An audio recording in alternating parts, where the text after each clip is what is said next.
কই গো গিন্নি, বলি কোথায় তুমি? হ্যাঁ গো, এই তো আমি। বলো। আমার যে কাজে যাওয়ার সময় হলো, সে খেয়াল কি আছে তোমার?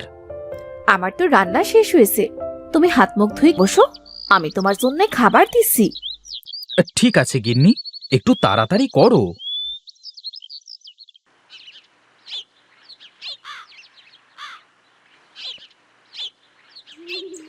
বাহ, কি ঘ্রাণ! নারিকেল তেল দিয়ে বুঝি খিচুড়ি ভুনছো মনে হচ্ছে। হ্যাঁ গো, তুমি নারকেল তেল দিয়ে ভুনা খিচুড়ি খেতে খুব ভালোবাসো, তাই তো করেছি।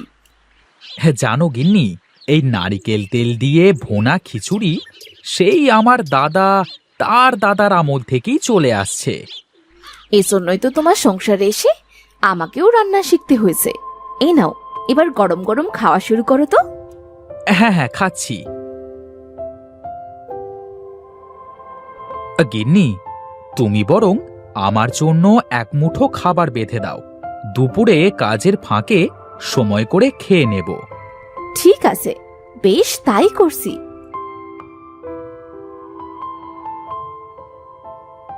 আমি চললাম গিন্নি, তাও অনেক দেরি হয়ে গেল। হ্যাঁ গো, সাবধানে যাও। আর শোনো, দুপুরে মনে করে খাবারটা খেয়ে নিও কিন্তু।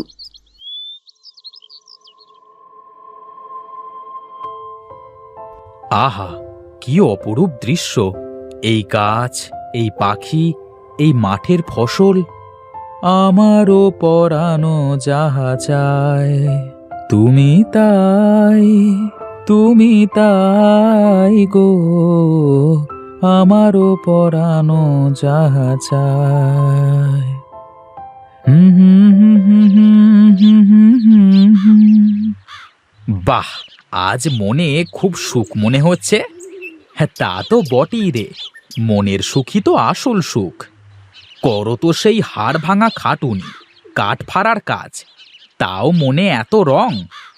শোন শোন রে গণেশ, টাকা পয়সা আর আরাম আয়েসে থাকলেই সেটা সুখ নয় রে। হে, এ পাগলের সুখ মনে মনে, কাগজ খুঁটে টাকা গোনে, হে, তাতে আমার কি? যার যা ইচ্ছা তাই করবে।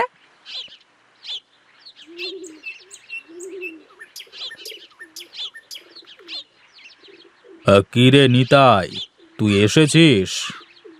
আজ্ঞে কর্তা, এই তো আসলাম। তা এত বেলা করে কাজে আসলে কি হবে বল দেখি? ওই কর্তা, হয়েছে কি, রাতে ঠিকমতো ঘুমাতে পারিনি, তাই সকালে উঠতে দেরি হয়ে গেছে। বাহানার তো আর শেষ নেই। যা, যা দেখ, অনেক কাঠ ফাড়তে হবে আজ, অনেক অর্ডার এসেছে। আপনি কোনো চিন্তা করবেন না কর্তা, আমি সব কাজ ঠিক সময়ে করে ফেলব। হ্যাঁ হ্যাঁ, এখন কথা না বাড়িয়ে যা, কাজে লেগে পড়।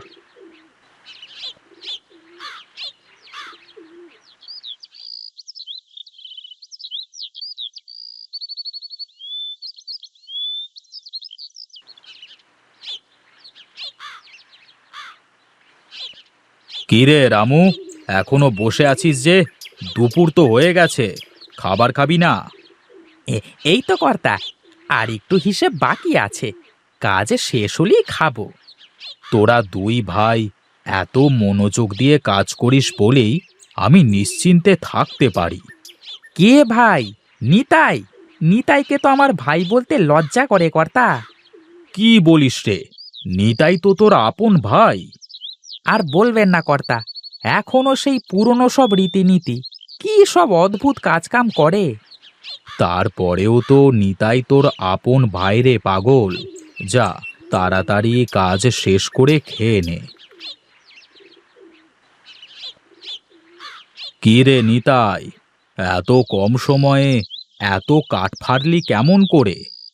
গায়ের জোর আছে কর্তা, তাই করে ফেলেছি। তোর কাজের কোনো জুড়ি হয় না রে নিতাই। নে, এখন খাবার সময় হয়েছে, খেয়ে নে। আজ্ঞে কর্তা।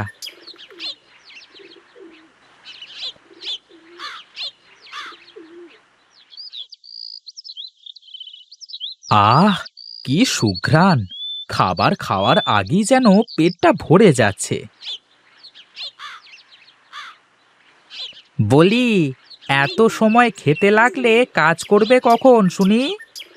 ও চিনতে তোমার করা লাগবে না বাপু, কর্তামশাই বুঝবে। হ্যাঁ হ্যাঁ, ওই তো পেয়েছো এক কথা। আমার কি, কর্তার ব্যবসা কর্তা বুঝবে। তুই যদি আমার আপন ভাই না হতিস তাহলে তোকে বলতাম। কি কি বলতে চাও তুমি? কিছুই না, তুই যা দেখি এখন এখান থেকে।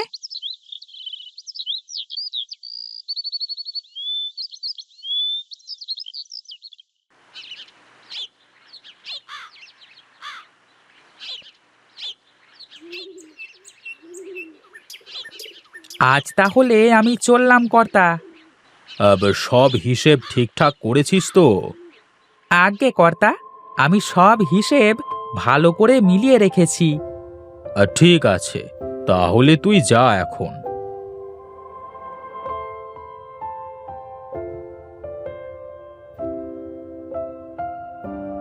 কিরে নিতাই, বেলা যে শেষ হতে চললো, বাড়িতে যাবি না? এই তো কর্তা, যাব বই কি। হ্যাঁ, কাজ প্রায় শেষ। ঠিক আছে, বাকি কাজ কালকে এসে করিস। এখন যা, বাড়িতে যা। আজ্ঞে কর্তা।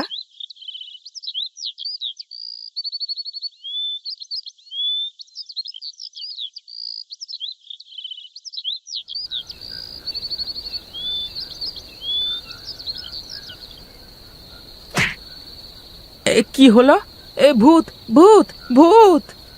কোথায় ভূত? কই? কে যেন চালের উপর কি যেন ফেললো মনে হলো। ও আচ্ছা, ওসব ভূত টুত কিচ্ছু না, বোধহয় চালের ওপর নারকেল পড়েছে। না, এইভাবে আর গাছ রাখা যাবে না চালের উপর।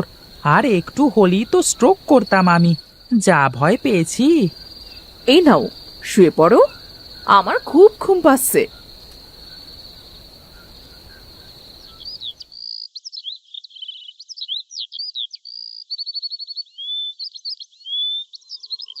শোনো দাদা, এই নারিকেল গাছগুলো আজকেই সব কেটে ফেলতে হবে। এ কি বলিস রামু? নারিকেল গাছগুলো কেটে ফেললে আমরা নারিকেল পাবো কোথা থেকে? তা কিভাবে বলবো? তাছাড়া গাছগুলো তো আমাদের ক্ষতি করছে, আপনাদের তো আর করছে না। দেখ ছোট, ওনারা দুই ভাই কথা বলছে, এর মধ্যে তুই কেন কথা বলছিস? ইস, আমার জামাইটাকে ভোলা ভালা পেয়ে আমাদের ক্ষতি করবে, আর আমরা কিনা তা মেনে নেব? দেখো ছোট বৌরানী, ঝগড়া বন্ধ করো। তোমরা যা চাও তাই হবে। ওগো, ওগো, দেখেছো তোমার দাদা কি বললো? আমি নাকি ঝগড়াটে গো। আমি কি ঝগড়া করছি? বলো, বলো না। দেখো দাদা, তুমি আমার থেকে বড়, তাই কিছু বলি না, কিন্তু তুমি আমার গিন্নিকে ঝগড়াটে বললে। কিরে রামু, তুই তোর দাদাকে এই কথা বলতে পারলি? ওগো, তুমি চুপ করো গিন্নি। শোন রামু, কালই একবার কর্তামশাইকে ডাকবো, তিনি যা বলবেন তাই হবে। হ্যাঁ, তাই ভালো হবে।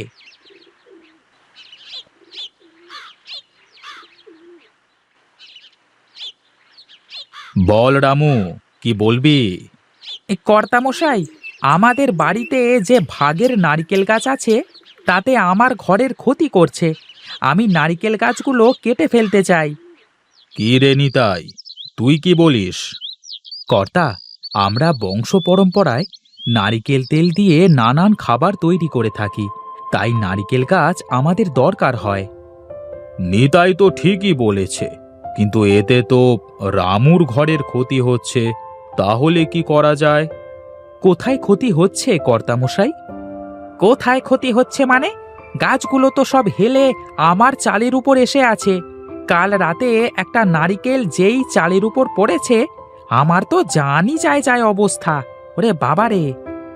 একটা শুকনো নারকেল পড়লে কি এমন হয় কর্তা? তাছাড়া গাছগুলো তো সবসময় পরিষ্কারই করা থাকে। এখন যাই হোক, একটা সমাধান তো করতে হবে নাকি?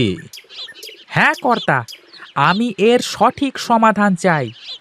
শোন নিতাই, ধর একটা নারকেল গাছ ভেঙে রামুর ঘরের উপর পড়ল, তা তুই কি চাস? তোর ভাই ঘরহারা হোক? না কর্তা, এ আমি কখনোই চাই না। এমনটা হলে আমি নিজে এখনই কুড়াল মেরে গাছগুলো কেটে ফেলবো। দেখ রামু, দেখ, এই হলো আপন রক্তের সম্পর্ক। এটা তো তোদের ভাগের গাছ। চাইলেই কিন্তু তুই তোর ভাগের গাছ কেটে নিতে পারিস। কিন্তু তোর ঘর হারাবার কথা শুনে নিতাই কি বলল শুনেছিস? কর্তা, আমি চাই আমার ছোট ভাই সুখে থাক। আমি কাঠ ফেরে খাই, দিন আনি দিন খাই। আমার আর কিছুর দরকার নেই কর্তা। কি রে রামু, কি করবি বল? গাছগুলো কি কাটবি না থাকবে? আমার ভুল হয়েছে কর্তা। আমি আমার দাদাকে ভুল বুঝেছি। শিক্ষা আর টাকার দাম্ভিকতায় আমি ভুলিয়ে গিয়েছিলাম রক্তের সম্পর্ক কেমন হয়। হ্যাঁ, এই তো, এবার তো বুঝলি আপন কখনো পর হয় না, আর পর কখনো আপন হয় না। মনে রাখিস। তাহলে এখন আমার কাজ শেষ, আমি এখন চললাম, কেমন?